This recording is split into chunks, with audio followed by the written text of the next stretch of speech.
Ito guys, maglalagay muna ako mantika. So unang gagawin natin dito is paiinitin muna natin itong mantika at ipiprito muna natin itong talong. At syempre, masarap ang ulam natin ngayon dahil pritong tulingan. Painitin muna natin yan, salang natin yung talong. So pwede na siguro yan, bilis namang iinit yan eh.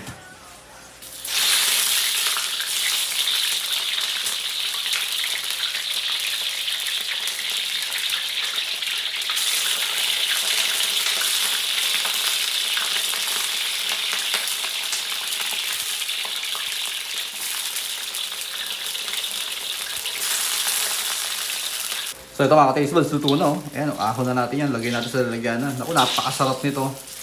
Partner na partner sa pritong tulingan. Ulam natin yan. Ulam pambukid. Favorite. Oh. Salang yung iba.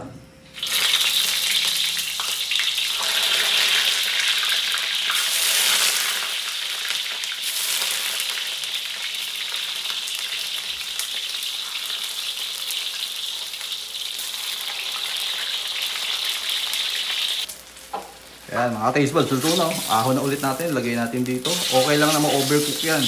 Mas masarap nga yun eh. Yan o, ganyan-ganyan pa natin yan. Yan, ito medyo luto-lutuin pa natin yan.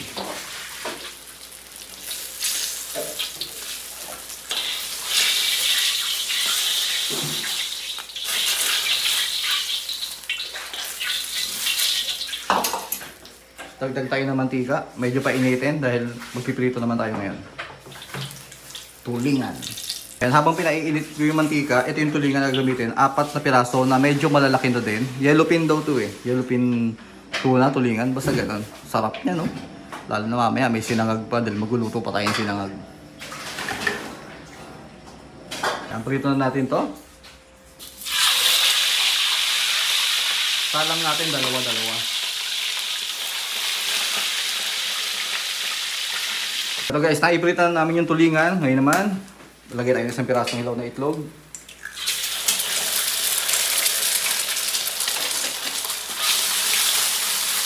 Igaganyan lang natin yan.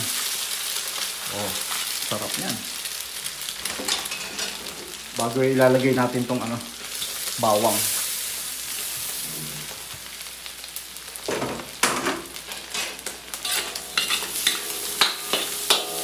Yeah, medyo iba-brown muna natin yung bawang. Ayos lang kahit malutong maigi ang itlog. Lagay natin yung kanin. Yeah, simple lang yan. Simple lang yung pagluluto, ginagawang luto natin dito.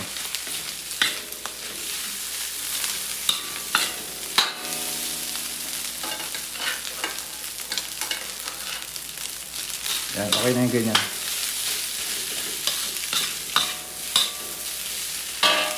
Tapos para lumasa, hindi natin lalagyan ng asin. May lasang isda na yan. Lagyan natin ng konting toyo. Pampakulay na rin yan sa kanin. Ayan. Next naman pag naluto na itong kanin, mag-a-adobo naman tayo ng sitaw. Sunod-sunod yan. Papakita ko sa inyo yung ito yung tulingan dami napakaganda ng prito. At saka siyempre, meron na rin yung sauce na maanghang. Toyo, kalamansi, at saka sili. Napakasimple.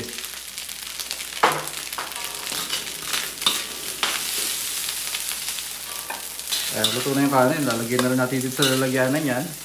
Pagkalagay natin ito, diretso luto na kaagad ng sitaw yan. Hindi na natin hugasan yan.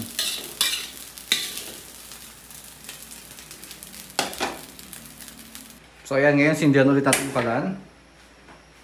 Maglalagay naman tayo ng mantika dahil magluluto naman tayo ngayon ng adobong sitaw. Ito, mabilis namang iinit yan dahil ito rin yung ginagamit natin. Mainit pa yan. Ito, mainit ng mantika. Gisa na natin sibuyas, kamatis, bawang.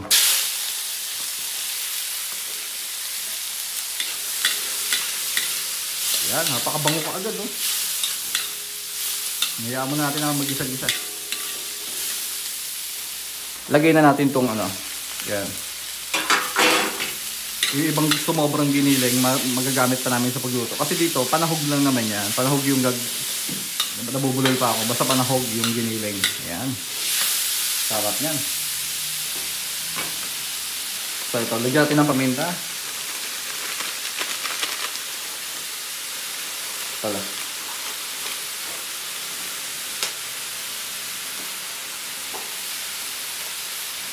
Lagyan natin ng toyo. Mamaya tayo maglalagay ng suka. Pag naluto na yung sitaw.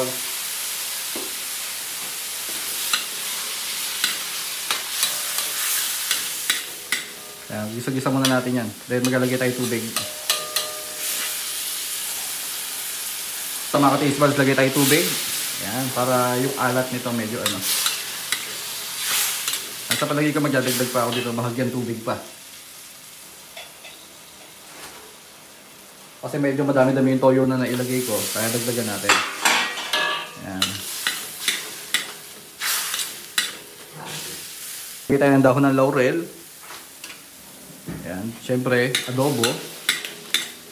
Ayan, perfect na perfect yung pagkakaluto. Lagay natin ng sitaw. Pag luto-luto na ang sitaw, lagay tayo suka. So kaya hindi mo natin lagyan ng suka kasi pag nilagyan ng suka kaagad yan, hindi kaagad yan lalambot. Ayan, perfect oh. Kaya talagang original yan. Nasahog ng adobong sitaw, giniling. Kaya naman maglalagay tayo ng suka. Yeah, mas madaming suka kaysa sa toyo. So, mas madaming ang toyo kaysa suka. Hindi muna natin haluin, hayaan mo natin ganyan. So, ito mga ka-taste buds, so, pwede natin haluin yan. Yan, paluto na rin yan. So, ganyan kasimple yung niluto namin. So, nagluto kami ng pritong tulingan, fried rice, talong, saka itong sitaw, adobong sitaw. Sarap yan, perfect na ulam para sa pananghalian. Yan, kaya kung nagustuhan yung niluto namin, subukan nyo to. Talagang napakasarap.